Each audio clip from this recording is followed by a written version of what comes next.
სიხშირეზე 92-და 3-ზე. დღეს გადაცემის სტუმარი გახლავთ კოტე ფურჩხიძე, ექსპერტი უსაფრთხოების საკითხებში. ბატონო კოტე, დიდი მადლობა რომ მობრძანდით. და მოვლენები ჩვეულების ამებრო ამ კვირაშიც ძალიან საინტერესოდ განვითარდა იმ თვალსაზრისით, რომ ჩვენ ვაკვირდებოდით თითქოს აი ამ სიტუაციის გამწვავებას და ურთიერთდაპირისპირებას ამერიკის შეერთებულ შტატებსა და რუსეთის ფედერაციას შორის. იმან გაუშვა ბურევესტიკი, რაღაც იყო მითები თუ სინამდვილე პოსეიდონზე. შემდეგ ამერიკის შეერთებულმა შტატებმა გაუშვა თავისი ბირთვული, მაგრამ არაბირთვული ქობილით რაკეტა, რომ გამოსცადა და რომელი უფრო ძლიერი იყო და ვის უფრო ბევრი და ძლავრი ბირთვული იარაღი ჰქონდა. ამაზე მიდიოდა მსჯელობა, ამასთანავე რაღაც ამერიკის შეერთებული შტატები იმუქრებოდა გამონადგურებელი სანქციებით რუსეთის წინააღმდეგ და უცებ აღმოვაჩინეთ, რომ სინამდვილეში ამერიკისა და რუსეთის ფედერაციის დელეგაციები მუშაობდნენ სამშვიდობო შეთანხმებაზე უკრაინასთან დაკავშირებით და ცოტა არ იყოს ჩვეულების სამებრ უიტკოფი ხო? კი, ისე უიტკოფი კი ბატონო და ჩვენ აი ერთ-ერთი ყველაზე სერიოზული ადამიანი მინდა გითხრათ ამერიკის შეერთებული შტატების ადმინისტრაციაში. დიახ, და ნუ მარტო რა თქმა უნდა ის არ იქნებოდა ამისი ინიციატორი, იქ არის გარკვეული ჯგუფი, ანუ ეს პოლიტიკა ხო დამოკიდებულება, სტრატეგიული ხედვა ამერიკის შეერთებული შტატებისთვის და ის რაც ხდებოდა ეს რაღაც ტაქტიკური მანევრები იყო, პოლიტიკური მანევრები, არ ვიცი ჩვენს მოსადუნებლად ყურადღების გადასატანად თუ უფრო მეტი მობილიზაციისთვის. პოლიტიკური თამაშები. დიახ, უფრო მეტი მობილიზაციისთვის, რომ საზარბაზნე ხორცობისთვის მზად ვიყოთ, ან ვიყოთ შეშინებულები და იოლად სამართავები. არ ვიცი, მე უცებ აღმოაჩინეს, რომ აი ესეთი მასობრივია თულმე კორუფცია უკრაინაში. გასაგებია ხა განტევების ვაცისთვის შესაბამის მომენტში ამას გამოიყენებდნენ. და მიდის თუ არა ფინალისკენ უკრაინა, რუსეთ-უკრაინის ომი და ეს ფინალისკენ წასვლა ხომ არ ნიშნავს, რომ სიმძიმის ცენტრი გადმოინაცვლებს სამხრეთ კავკასიისკენ. დავიწყოთ იმით, ბატონო კოტე, აი ეს ცოტა ნახევრად ჟარგონულია, მაგრამ ვიტყვი, რატომ გვაბიტურებდნენ ასე და სინამდვილეში, როდესაც ისინი ათანხმებდნენ და მუშაობდნენ სამშვიდობო ხელშეკრულებაზე, ჩვენ რატომ გვაჩვენებდნენ სურათხაც ისე, რომ თითქოს ერთმანეთს უპირისპირდებოდნენ და რაღაც მწვავე ფაზაში გადადიოდა ეს დამოკიდებულება. ეს ყოველთვის ესე ხდება, გალბატონო ნინო, იმიტომ რომ გარდა იმისა, რაც ჩანს ეკრანზე, ეკრანს იქით ყოველთვის იყო. ჯერ საბჭოთა პერიოდიდან მოყოლებული ასეთი კულუარული კონტაქტები და ზუსტად ეს კულუარული პოლიტიკა წყვეტდა ბევრ რამეს სოფლიოში და დღესაც ფაქტიურად ესეა რა, მთელი ამ წლების განმავლობაში ეს პრაქტიკა როგორც ასეთი ჟარგონით ვიტყვი მოსულა. ანუ ან დიდ სახელმწიფოებს შორის და დიდ იმპერიებს შორის, ხო, როგორც გახლავთ შეერთებული შტატები და როგორც არის დღეს უკვე შეგვიძლია ვთქვათ მომძლავრებული რუსეთის იმპერია. ეს ჩვეულებრივი პროცესია იყო აი ამ კულუარულ, ასე ვთქვათ, მოლაპარაკებებში გარკვეული სტაგნაცია, მინდა გითხრათ, ეს სტაგნაცია განპირობებული იყო ვაშინგტონში ეგრეთ წოდებული აი ამ ქვედინებებით და ზუსტად ამაში ჩართული გახლდათ სახელმწიფო დეპარტამენტის შეფი მარკო რუბიო, ხო? იქ კულუარული ბრძოლაც მიდის დაპირისპირება ტრამპსა და რუბიოს შორის, უკვე ჩანს ეს ღიად, მინდა გითხრათ. და პირველი ამისი ნიშანი გახლდათ ეროვნული უსაფრთხოების ეგრეთ წოდებული სამმართველოს ხელმძღვანელის გადაყენება მაკ უოლსზე მაქვს საუბარი, ეს გახლავთ პრეზიდენტის თანაშემწე ეროვნული უსაფრთხოების საკითხებში და ამავე დროს მთავარი კოორდინატორი ამერიკული სპეცსამსახურების. და სწორედ მისი თანამდებობა შეითავსა მარკო რუბიომ და ეს გახლავთ, ეს არის პირდაპირ ამერიკის შეერთებული შტატების კონსტიტუციის უხეში დარღვევა, მინდა გითხრათ, იმიტომ რომ ეს ორგანო, რასაც ქვია ეროვნული უსაფრთხოების, ეგრეთ წოდებული რუსულად ვიტყვი УМБ, Управление национальной безопасности ქვია, ხო, არის ანგარიშვალდებული მხოლოდ პრეზიდენტთან და არა კონგრესთან. რუბიოს აქვს ამხელა ძალაუფლება, რომ ეს თავისი ეკეთებინა? აი რუბიოს გავლენები საკმაოდ გაიზარდა, მინდა გითხრათ ამერიკის შეერთებულ შტატებში.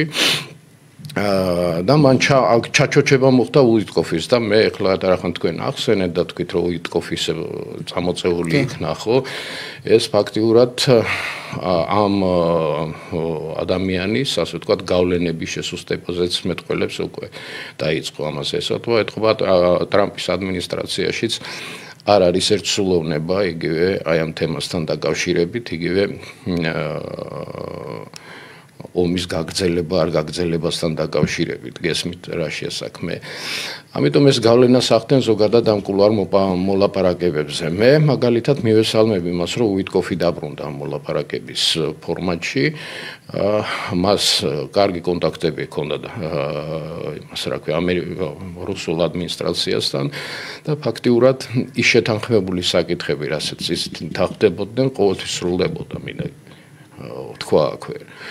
დღეს ამ სიტუაციაში უკვე ნათლად გამოჩნდა რომ თურმე შემუშავებულია რაღაც 28 პუნქტიანი გეგმა ხო და ამ გეგმის მიხედვით პრაქტიკულად გამოდის რომ უკრაინას მოუწევს თავისი დაკარგული ტერიტორიების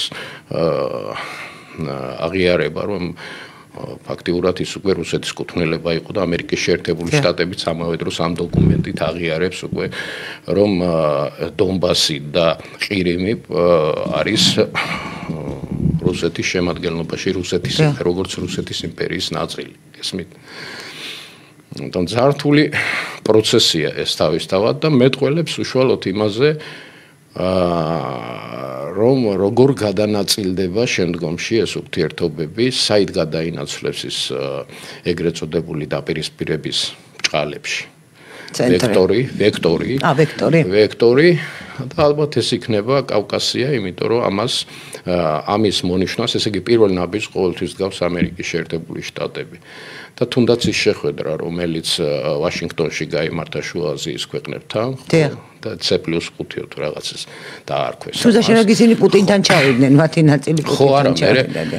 ტოკაევს როგორი შეხვედრა მოუწყო იმაში, რა ქვია, პუტინმა მოსკოვში, ეს ფაქტიურად ბევრ ამას ნიშნავდა, პატივისცემასაც ნიშნავს და ფაქტიურად გავლენის სფეროში მის ყოფნასაც ნიშნავს ყაზახეთის, ხო? რატომ მაგალითად შემდეგი ვექტორის შემოტრიალება კავკასიისაკენ? იმიტომ ბატონო, სანამ კავკასიაზე გადმოვა, მინდა კითხოთ, ეს სამშვიდობო თუ ერთი აზრი არ არსებობს თეთრსახში დამოკიდებულება ცალსახა რუსეთ-უკრაინის ომისად უნდა დასრულდეს თუ უნდა გაგრძელდეს, რა შანსები აქვს აი ამ 28 პუნქტიან სამშვიდობო შეთანხმებას? გაიტანს, ვთქვათ, ტრამპი რუსეთი რომ დათანხმდეს და უკრაინა. მე ვფიქრობ, შეთანხმებას შეიძლება როგორც ასეთი ეს ტრამპა კი წარმოადგინა ეს 28 პუნქტი თავისი, ხო? ამაზე რუსეთი მიცემს თანხმობას თუ არა, ეს კიდევ საკითხია, იმიტომ რომ რუსეთს თავისი სტრატეგიული ამოცანა ჯერ გადასაწყვეტი აქვს. იცით? და რა შემდგომარეობს? იმიტომ რომ მას ეშინია რომ არ დარჩეს ის 12% იმ ტერიტორიებისა, რომელიც მან ფაქტიურად კონსტიტუციით აღიარა როგორც თავისი ნაწილი. და ჯერ არ დაუკავებია იქ, ხო? და მე არ გახდეს ეს საჯილდაო ქვა. ამის ეშინია და სტრატეგიული თვალსაზრისით ამ შემთხვევაში რუსეთი მართალია. გესმით? იმიტომ სამხედრო ამოცანის გადაწყვეტის კუთხით ვამბობ. იმიტომ ის ყველა შემთხვევაში მიაღწევს იმას, რომ სრულად იქნას ასე ვთქვათ აღდგენილი ის საზღვრები, რაც მოიცავს ეგრეთ წოდებული ლუგანსკის, დონეცკის და აი ამ დონბას მთლიანად, ხო? და მათ შორის შესაძლებელია ზაპოროჟიეს ოლქის სრულად. ანუ გაწელავს დროს? ხო, იმიტომ რომ სტრატეგიული მნიშვნელობის არის ის ატომური ელექტროსადგური, რომელიც ზაპოროჟიეში არის ეს ერთ-ერთი უმძლავრესი და დიდი ევროპაში ძალიან ასე ვთქვათ დიდი ენერგო ობიექტი და მას არავითარ შემთხვევაში არ დატოვებს რუსეთი უკრაინელების ხელში, იმიტომ რომ მე თავშესახლელი არ შეიძლება გავუხდეს და ყველა ენერგოობიექტი, ატომური ენერგოობიექტი, რომელიც არის მძლავრი, რუსეთმა უნდა მოაქციოს თავისი გავლენის ქვეშ იმისათვის, რომ თავიდან აიცილოს შემდგომ მილიტარიზაცია უკრაინის ამ კუთხით. ხო? დიახ. რატომ? იმიტომ რომ უკრაინას აქვს საკმაო პოტენციალი ამ მიმართულებით და მათ შესწევთ თუ ექნებათ ამისი ბაზა და თუ ეკნებათ და უკრაინაში მოიპოვება საწვავიც ხო ურანის სახით არის ის ერთ-ერთი ასე ვთქვათ ქვეყანა ვინც ურანის ექსპორტს ეწეოდა თავის დროზე და აწარმოებდა ომამდე ეხლა ეს შემცირებულია და ნაწილი ამ რეგიონის ამოხვედრილია ზუსტად დონბასის რუსულ ოკუპირებულ მხარეს ამიტომ აი ამ პრობლემატიკას პირველ პლანზე აყენებს რუსეთი დღესდღეობით და მისთვის სტრატეგიულად მნიშვნელოვანია ამ საკითხის გადაწყვეტა. თავის დროზე ქალბატონო ნინო 2016 წელს მე დავწერე გაზეთში ეს გაზეთი გახლდათ ქართული სიტყვა და იქ იმ თემა რა მოვლენების დღეს ვითარდება პრაქტიკულად იქ მაქვს აღწერილი რომ კიდევ და კიდევ ვიმეორებ რომ სოფლიო დაუბრუნდა იმ მოცემულობას რომელიც იყო შექმნილი მეორე მსოფლიო ომის შემდეგ და ფაქტიურად ორი სახელმწიფო განსაზღვრავდა მსოფლიო წესრიგს ხო ეს იყო შეერთებული შტატები და საბჭოთა კავშირი მე აქვე ვიტყვი რომ შეერთებულმა შტატებმა ყველაფერი გააკეთა იმისათვის რომ რუსეთს თავისი ეს პოლიტიკური ამბიციები და თავისი ეს გეოსტრატეგიული ამბიციები დაეკმაყოფილებინა. ამაში ეს ასე ვთქვათ დაპირისპირების ბჭყალებში ხო და თითქოს მიყვანა იქამდე რომ მესამე მსოფლიო ომის პირას შეიძლება მივიდეს მსოფლიო ხო ეს ფაქტიურად იყო თამაში იმისათვის რომ მოეპოვებინათ მაქსიმალური ზეგავლენა ენერგომატარებლებზე მაქსიმალური ზეგავლენა სასარგებლო წიაღირსეულზე, მათ შორის მინერალებზე, წვდომა და ყველა მიცის, რომ დღეს სტრატეგიულად ქვეყნების განვითარებისათვის და ახალი ტექნოლოგიების განვითარებისათვის მინერალები წარმოადგენს უმნიშვნელოვანეს სტრატეგიული დანიშნულების, ასე ვთქვათ, წიაღირსეულს და მისთვის ბრძოლა მიმდინარეობს ფაქტიურად. და ეს ამითაა განპირობებული ზუსტად ის ტრამპის პოლიტიკაც, განპირობებულია იგივე ჩინეთის პოლიტიკაც და განპირობებულია იგივე რუსეთის პოლიტიკაც, ხო? აი ეს სამკუთხედი პრაქტიკულად იქნება გადამწყვეტი შემდგომი 30-50 წლის განმავლობაში მსოფლიო წესრიგის. მათ შორის ურთიერთობები იქნება ძალიან ასე ვთქვათ მჭიდროდ დაკავშირებული ერთმანეთთან. და ბატონო კოტე, ანუ სანამ რუსეთი ის რაც უწერია იმას რაც უწერია კონსტიტუციაში არ მიაღწევს, შეიძლება ვივარაუდოთ რომ გაწელავს ამ მოლაპარაკებების პროცესსაც? იცით რა არის, რუსეთს აი ამის მისაღწევად ჭირდება გარკვეული პერიოდი, ხო? დაახლოებით ეს მე ვარაუდობ, რომ ეს შეიძლება იყოს მარტი გაზაფხულის დასაწყისი, ხო? აი ამ პერიოდისათვის ის თუ გააგრძელებს იმ ტემპით ჩამოშლას ფრონტის რაც დღეს ხდება ფაქტიურად, ხო? იგივე პაკროვსკთან, იგივე ხარკოვის მიმართულებით და იგივე განსაკუთრებით სამხრეთის მიმართულებით და რატომ სამხრეთის მე ვახსენე, იმიტომ რომ თავი სტრატეგიული მიმართულება გახლავთ ის ატომური ელექტროსადგურის ის მიმდებარე მარტო ატომური ელექტროსადგური არ არის მიმდებარე ტერიტორიაც უნდა იყოს შესაბამისად რაც სტრატეგიულად მნიშვნელოვანია რუსეთის თვალსაზრისით კი ბატონო ამიტომ სანამ ამოცანებს არ გადაწყვეტს პრაქტიკულად ეს ომი არ შეჩერდება ესიც ის კარგად შეერთებულმა შტატებმა და ესიც ის კარგად ევროპამაც მინდა გითხრათ და ევროპულმა სახელმწიფოებმაც იმ ტრიუმვირანტმა ხედველობაში მაგ მერცის სტრანმერი და მაკრონი რომლებიც ასე აქტიურად ცდილობენ ომის გაწელვას და ამაში ჩართვას რესურსების, ხო? ეხლა გაჟღერდა ინფორმაცია, რომ ესპანეთმა გამოყო 600 მილიონი დოლარი იმისათვის, რომ პირველ ეტაპზე 300 მილიონით უნდა დაეხმაროს ასე ვთქვათ უკრაინას სამხედრო აღჭურვილობით და სამხედრო პრომაჩორის ახაერო თავდაცვის სისტემებით და ასე შემდეგ, მაგრამ ფაქტიურად ეს რო დააფიქრდეთ, ხო, საერთო ჯამში ეს არაფერს არ იძლევა ფრონტის ხაზზე. ხო, აი რატო ყრიან ფულს ამას ვერ ვიგებ სიმართლე გითხრათ. ხო, არ ვიცი, ან იმდენად გამოშტერდა მთელი ევროპა. ან რაღაცა ქმედითი მხარდაჭერა უნდა აღმოუჩინო, ხო? ან მთელი ევროპა, რომ ეს ხო მათი რესურსებია, ხო? ბუნებრივია და ისინი ამ რესურსებისაგან იცვლებიან. აი უბრალოდ რომ წარმოვიდგინოთ რა, რომ უკრაინამ გადაწყვიტა რუსეთმა უკრაინაში ეს საკითხი. თქვენ რა გონიათ ახლა ის მაინც სლავები არიან, ხო? ეს ორი არმია ერთად. ეს ორი არმია ერთად? ძალიან სახიფათო რამ არის. უცებ შემოbrunდეს. ძალიან სახიფათო რამ არის. ხო, ეს ცოტა ფანტასტიკის სფეროდან არის, მაგრამ ამ ეტაპზე. ნუ ალბათობა ყველაფერი შესაძლებელია. ნულის ტოლი არასდროს არ არის, კი ბატონო. მაშინ რა მოხდება? მაშინ ეს ევროპა, რომელიც პრაქტიკულად დაცლილია დღეს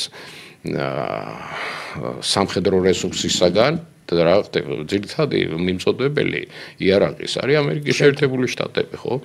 ნატოს ვინ ამარაგებს შეერთებული შტატები. ეხლა და შეერთებულ შტატებსაც საბოლოო ჯამში აქვს თავისი მარაგი, ხო? ისე არ ხდება. ის მარაგიც არის სტრატეგიული რეზერვი, რომელსაც ის ხელს ვერ ახლებს, იმიტომ რომ ამის უფლებას მას არც კონგრესი მიცემს, ამერიკის შეერთებული შტატების პრეზიდენტს, არც სენატი, ხო? ბუნებრივია ეს. ამიტომ ის ზღვარი იწურება. რამდენიც არ უნდა ეხლა თქვან იმაზე, რომ რუსულ აქტივებს ჩავდეთ ჩვენ ამაში და რუსული აქტივებს გამოვიყენეთ იმისათვის, რომ არა თქვენ თუ დააკვირდებით ეხლა იმ სახელმწიფოებს, ხო, განსაკუთრებით აღმოსავლეთ ევროპის სახელმწიფოები, რუსულ აქტივებს ხელს არ ახლებს არც ერთი. მათ იციან უკვე რომ ომის გადაწყვეტის პირობებში მათგან მოითხოვს რუსეთი. რა თქმა უნდა, და იმედი არ აქვს. იმედი არ აქვს, ბუნებრივია და ეს შეიძლება ისე მოხდეს, რომ მათი ეკონომიკები მთლიანად ჩამოშალოს, ჩამოანგრიოს. მთლიანად, ხო და ამაზე ფიქრობენ და ეხლა აღმოსავლეთ ევროპა აქვს და სერიოზული ურთიერთობები ჰქონდათ, ხო, წლების დიდი ხნის ისტორია აქვს რუსეთთან ურთიერთობის და კარგად იციან თუ რისი გამკეთებელია რუსეთი და როგორ არაპატიებს მათი ინტერესების შელახვას.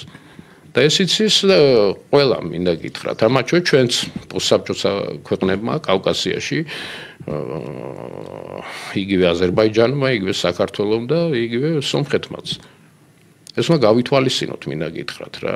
ეს საერთოდ გასათვალისწინებელი არა მარტო პოლიტიკაში და არა მარტო რუსეთთან მიმართებაში, ნებისმიერ ურთიერთობაში რაღაცას თუ ვნებს სხვას უნდა ელოდო იმისგან საპასუხო რეაქციას. ეს ჩვეულებრივი საპასუხო რეაქცია ყოველთვის იქნება, ეს იქნება დღეს, ხვალ თუ ზეგ, ამას არსებით მნიშვნელობა არ აქვს, მაგრამ ეს ყოველთვის რო იქნება და რუსეთის ეს რომ არის სახელმწიფო არ ივიწყებს. კი ბატონო, ეს და კარგი მეხსიერება აქვთ ხოლმე სხვათა შორის იმას, რა ქვია, რუსებს იციან დიდი ხნით დამახსოვრება. შაიბოღმებიან კი ბატონო. ხო, არა, იციან დამახსოვრება და იციან შესრულებაც.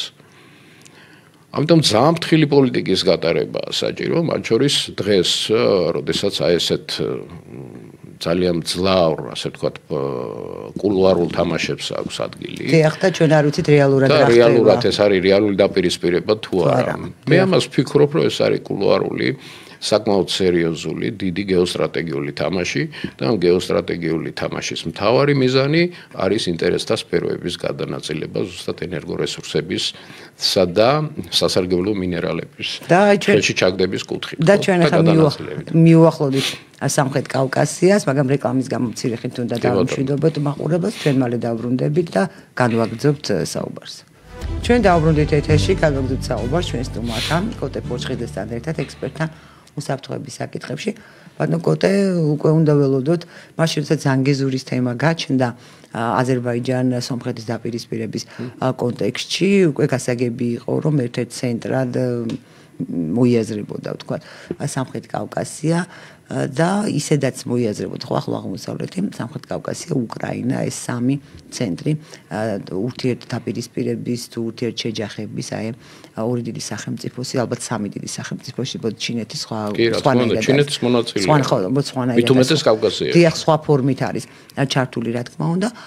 და ის თუ მიდის ფინალისკენ, ან დაახლოებით, ხო, დაუშვათ ფინალისკენ, სიმძიმის ცენტრის გადმონაცვლება და ზანგეზური როგორც ტრიგერი. ხო, მე პირველ ბლოკში ვთქვი, ქალბატონო ნინო, რომ ესე იგი ტრამპი შემოაქვს თემა ტრამპის გზა. ხო, არა, ტრამპ შემოაქვს. არა, მე მესმის, აი რატომ უნდა ერქვათ კავკასიაში რაღაცას ტრამპის გზა გაუგებარია. პოლიტიკურ ძვალს ისვრის ესე. ხო და შემდეგ ამაზე მიდის მთელი პოლიტიკის აგება, ხო იგივე რუსეთის რეაქციები და ასე შემდეგ, ერისთვის კეთდება ეს. ფილოსოფიაში არის კანონი დაპირისპირებულთა ბრძოლისა და ერთიანობის კანონი, ყველამ კარგად ვიცით, ხო? ხო და ბუნებრივია ესე ხდება. იმიტომ რომ ამას რუსეთი აკეთებს როგორ გამოყავთ, იცი ხა რუსეთი ამ შემთხვევაში გამოყავთ როგორც მოპასუხე. აი იქნება შეტევა, განხორციელებული რაღაცა ინტერესის გამოთქმა და შემდეგ რუსეთის რეაქცია. ესე იქნება, მინდა გითხრათ, განსაკუთრებით კავკასიასთან და შუა აზიასთან მიმართებაში და სწორედ ეს რეაქციებიც აბსოლუტურად ანუ წავე ფაზაში გადაყავთ, იმიტომ რომ პრობლემა გადაწყდეს, ეს კურნალობაც ხო ასეთი სამუდამოდ უნდა გაიყოს ეს გავლენის სფეროები და ბუნებრივია, ვისაც მეტი საშუალება და ძალა მოაჩნდება, ის იქნება აქ განსაკუთრებული. ეხლა ძალიან კარგია ზანგეზურის თემა რა. ამის აი ნათელი მაგალითია და რატომ არის ამაზე ეხლა ჩვენ საექსპერტო წრეებიც და პოლიტიკოსებიც ამაზე არ ჩაღრმავებიან ამ საკითხს მინდა გითხრათ, მაგრამ შორსასვლა საჭირო არ იყო. 2020 წლის დოკუმენტს გავიხსენებ. ეს არის 2020 წლის 10 ნოემბერს ხელმოწერილი დოკუმენტი მოსკოვში ცეცხლის შეწყვეტის შესახებ, სადაც სამივე პრეზიდენტის ხელმოწერაა. და იქ არის ერთი მეცხრე პუნქტი ამ ზანგეზურთან დაკავშირებით ზუსტად, ხო? რაზედაც თანხმობა გაცხადებული იგივე სომხეთს, აზერბაიჯანს. ეს საერთაშორისო ხელშეკრულება. რა თქმა უნდა, ეს საერთაშორისო ხელშეკრულება არა მემორანდუმი და იქ განზრახვების შესახებ, რომელიც ამერიკის შეერთებულ შტატებში იქ მოაწერეს ხელი რაღაცას, ხო? ეს არის საერთაშორისო ხელშეკრულება და საერთაშორისო სამართლის მიხედვით განისაზღვრა ფუნქციები სამივე რესპუბლიკისთვის, ხო? იქ რუსეთი, აზერბაიჯანი, სომხეთი. ხო, და იქ იყო თანხმობა, არ თანხმობა, ფაქტიურად ეს იყო აღიარება აზერბაიჯანის ტერიტორიული მთლიანობის და მაგრამ აზერბაიჯანის პრეტენზიებიც იყო და ისინი თვლიდნენ, რომ ეს კორიდორი აღიზიანებს სომხურ მხარეს, მინდა გითხრათ, იმიტომ რომ ისინი კორიდორს როცა დამკვიდრდება ეს ტერმინი, ისინი თვლიან, რომ ხო, ეს ტერიტორიული პრეტენზიაა წაღელი და ამ ტერიტორიაზე მათი იურისდიქცია შეიძლება დარჩეს აერში. ამას გულისხმობს პაშინიანი ყოველ თავის გამოსვლაში და ის არ ახსენებს კორიდორს, მინდა გითხრათ. ხო. და რატომ?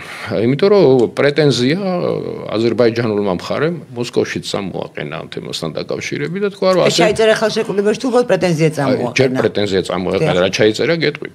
101 წლის წინ, ხო? ფაქტიურად ზანგეზური იყო აზერბაიჯანის კუთვნილება. და შემდეგ გადაეცა. რომელი აზერბაიჯანი საბჭოთა კავშირის მერე რო შეიქმნა, ხო იმის კუთვნილება. ხო და ისო რა ქვია, ჩვენო გვაქვს უფლებაო ამ ზანგეზურის სიმონზე, ეს ტერიტორიული პრეტენზიაა ფაქტიურად, ხო? ან ჩვენ არ გვაქვს უფლება დავით გარეჯი მოვიხოთ. ხო, ჩვენ არ გვაქვს, ხო, აზერბაიჯანს უფლება აქვს 200 წლის წინდელი, 100 წლის წინდელი და ესე იმაზე პრეტენზიები ტერიტორიული განაცხადოს. ჩვენ არ გვაქვს უფლება რომ თურქეთს მოთხოვოთ ჩვენ ტერიტორიები, არც რუსეთს, ხო?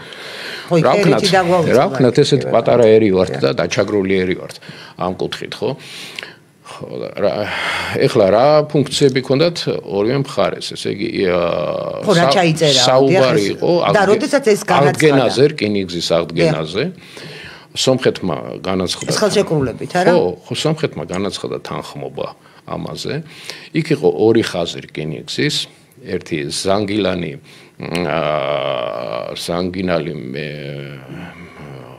და ნახჭევანის დამაკავშირებელი, ხო, ეს დასავლეთ აზერბაიჯანის ტერიტორიას პირდაპირ ნახჭევანთან აკავშირებდა, ეს 53 კილომეტრიანი ზოლია რკინიგზა, რომლის აღდგენასაც აი დღევანდელი გადასახედიდან სჭირდება დაახლოებით 250 მილიონი დოლარი.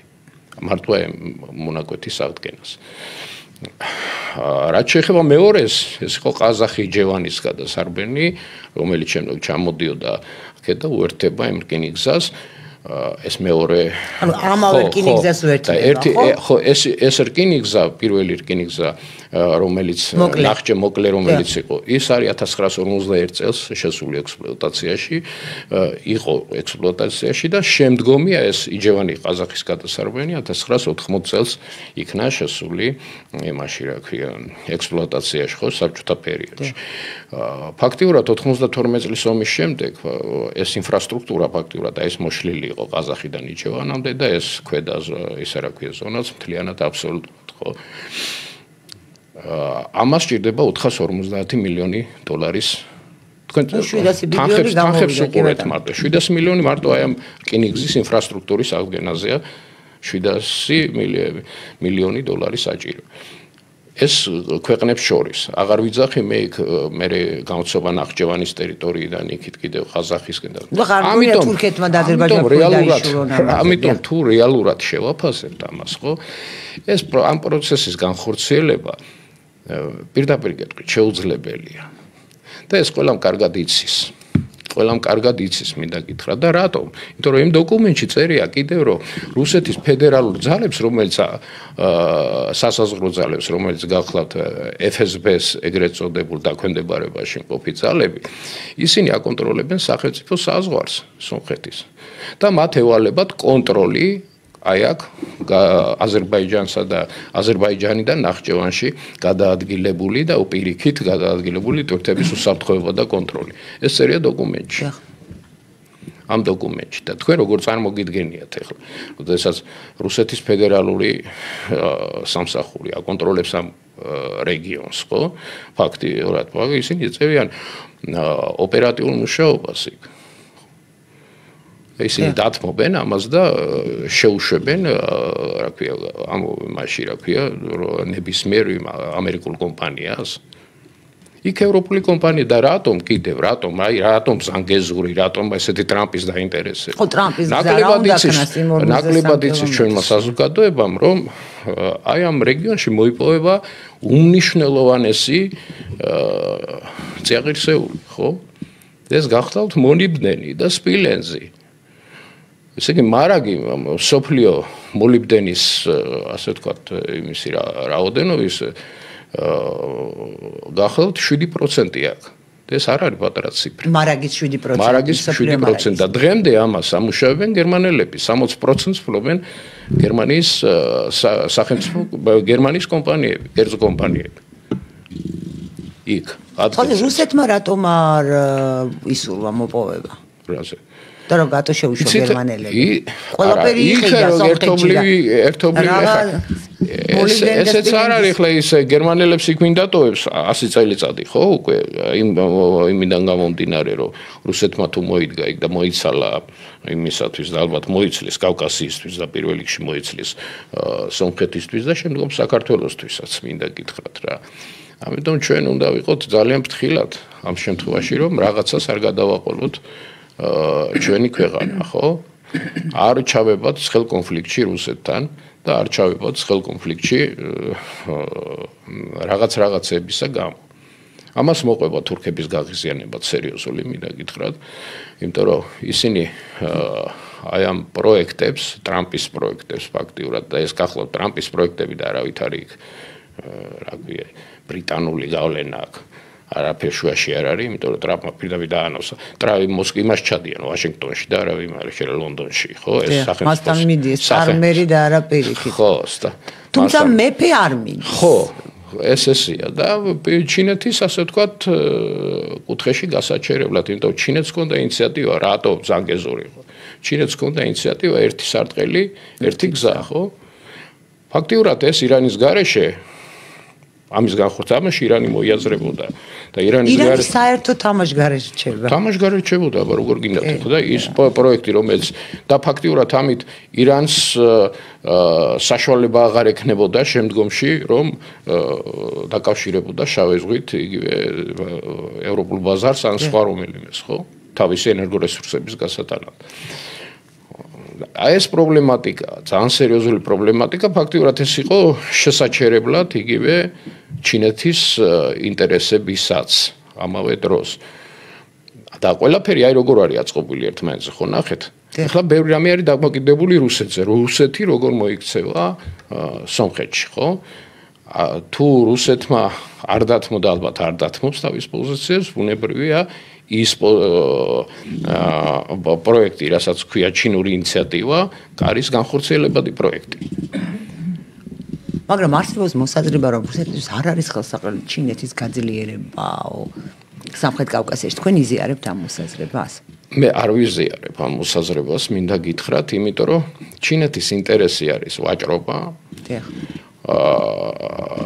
ეკონომიკური ექსპანსიის ერთი მაგალითი დამისახელეთ ჩინეთის სადმე ხო სხვათა შორის მე აი იძახიან რომ გავლენა აქვს იმაში რა ქვია შუა აზიაში და აი სხვა თემა იქ ბიზნესია ეს ყველაფერი ხოლმე სერიოზულად ამაში პოლიტიკური აი ახლა ესე ადვილად ტოკაევი ვერ მიიღებდა გადაწყვეტილებას და ვერც მიიღებს გადაწყვეტილებას თუ ის მარწუხებში ამოქცეული ჩინეთის ხო მაგრამ ეს აბსოლუტურად ამოუკიდებელი ფიგურაა ეკონომიკა თავისთავად ხდის დამოკიდებულს სერიოზულესი ფიგურა გახლავთ მინდა გითხრათ აი თანამედროვე აი ამ რეგიონალურ მოთამაშეთა შორის ჩემთვის მოულოდნელად სხვათა შორის მე არ ველოდი თუ ისეთი წონას აკრეფნა ძალიან სერიოზული პოლიტიკოსი გახლავთ ძალიან სერიოზულად მომზადებული ადამიანია და სხვათა შორის მასაც კარგად ესმის რომ ეს დიდი თურანის აი ეს ასე ვთქვათ ინიციატივა არის თურქეთის მხრიდან სერიოზული ავანტურა, იმიტომ რომ ავანტურისტია თავისი ბუნებით ბატონი ერდოგანი მინდა გითხრათ, იმიტომ რომ მთელი ის პრობლემა და ავანტურული იყო განცხადება მისიც აი ბოლოს, როდესაც ის შეხვდა ზელენსკის ხო და გამოაცხადა ყირიმზე, რომ ყირიმი არის უკრაინის ტერიტორია. არის ფაქტურად ისე წინააღმდეგება ამას, ამ იმას რა ქვია, იგივე ტრამპსაც და იგივე წინააღმდეგება და შემოდის ახალი, ასე ვთქვათ, ინიციატივის, რომ ის არის რეგიონში ერთადერთი და სერიოზული მოთამაშე, მაგრამ ეს არის ყველაფერი ლიტონის სიტყვები მინდა გითხრათ. ეს არის ყველაფერი ეს ნასროლი, იმიტომ რომ ამერიკის შეერთებული შტატების გარეშე თურქეთი ერთ ნაბიჯს ვერ გადადგავს. და ბატონო კოტა, ეს საინტერესო თემა. ტრამპის გზა რო დაარქვა, გასაგებია რომ ტრიგერის როლი უნდა შეასრულოს ამ პოლიტიკური ტრიგერის, მაგრამ ამერიკა არასდროს თვითონ არ ომობს. ვისი ხელით წარმოუდგენი, აი რუსეთი არ დათმობს, ხო, ვისი ხელით შეებრძოლება რუსეთს? ამერიკელები სამხრეთ კავკასიაში. სამხრეთ კავკასიაში მას არა აქვს აქ ის რა ქვია და ისევ თურქეთის ინტერესებს თუ გამოიყენებს ამ შემთხვევაში, მაგრამ რამდენად სერიოზულია ეს თემა, მოდი აქედან ვთქვათ რა. იმიტომ რომ ეს არ ამგონია, იმიტომ რომ ამერიკელებს დიდი ხანია მოხაზული აქვთ ეს პოსტსაბჭოთა სივრცე რუსეთის გავლენის სფეროთ რა. ისინი ერთადერთს რასაც ცდილობენ იქნება მოიპოვონ წნომა მინერალებზე, რომელიც მათთვის სასიცოცხლოდ აუცილებელია. და როგორ ჯდება მაშინ ამაში უკრაინაში ომი? ისინი ხო თუ მოხაზული ქონდათ ეს როგორც რუსეთის ჩვენ ხო არ ვიცით რა გარიგებაა ამერიკელებსა და რუსებს შორის იგივე მინერალებთან დაკავშირებით, ხო? და ეს გარიგება იქნება, იმიტომ რომ თქვენ არ დაგავიწყდეთ, რომ ურანს ამერიკელები ყიდულობენ რუსეთისგან, კი ბატონო. კი ბატონო, ესე იყო. მე ჩაენაცვლა უკრაინა წაიღეს იმის რა. ცოტა ყაზახეთიდან. ხო, ურანის ყიდვა და ცოტა ყაზახეთიდან, მაგრამ ძირითადად ეგრე იყო, ხო? ჩვენ არ ვიცით ეს კულუარებში რა ხდებოდა, როგორ ხდება.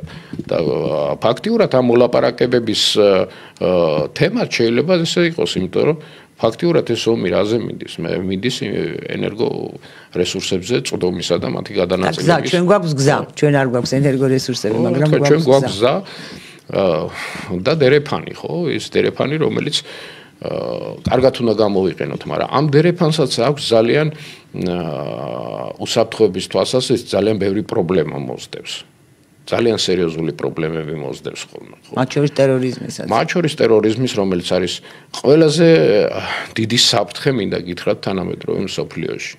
და ჩვენ ყველა პროექტს, რომელსაც კი დავიწყებთ განხორციელებას, უნდა მიუდგეთ ზუსტად, ჯერ უნდა შევაფასოთ უსაფრთხოების რისკები, იგივე ამ პროექტთან დაკავშირებით, რომელიც დღეს ფაქტიურად ხო მუსირებს 6.6 მილიარდი ინვესტიციის თაობაზე, ხო? იგივე კი, არაბული ინვესტიციის თაობაზე, ხო? კარგია ყველაფერი ეს, კარგია, მაგრამ უნდა შევაფასოთ რისკები, უსაფრთხოების რისკები და უნდა დაიდოს სწორი უსაფრთხოების ანალიზი. მათ შორის ძალიან სერიოზული ჩვენ გვაქვს ბევრი მაგალითი, ძალიან სერიოზული დაკავშირებული იგივე აი ამ იმასთან, რა ქვია, ტრანსფორმაციასთან, იგივე ვაჰაბიტური პოლიტიკური ისლამის, ხო? ხო, აი ამ რისკების გათვალისწინებით უნდა მოხდეს შეფასება ყველა პროექტის აბსოლუტურად. ხელშეკრულება არ გვინახავს როგორ შევაფასოთ? ხო, ხელშეკრულებაც ბუნებრივია სანახავია, ადრე თუ გვიან ეს გახდება ცნობილი, მაგრამ ყველა პროექტის სარგებელზე მსჯელობა იწყება ზუსტად ამ რამდენად ეს სარგებლიანია ქვეყნისთვის და მათ შორის უსაფრთხოების სექტორში, მინდა გითხრა. პირველ რიგში უსაფრთხოების სექტორში და შემდგომ ეკონომიკაში. რა ეკონომიკურ მოგებას იძლევა? ჯერ ცოცხალი უნდა დარჩე იმისთვის რომ ჩამოარა.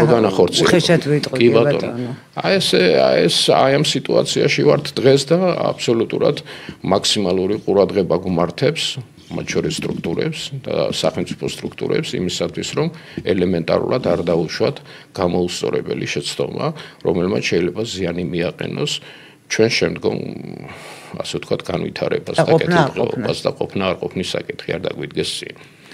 ბატონო, ძალიან დიდი მადლობა. მადლობა თქვენ. ძალიან დიდი მადლობა ამ მაყურებელს. მე გემშვიდობებით. ერთმანეთს შევხვდებით ხვალ 14 საათსა და 10 წუთზე ნახვამდის.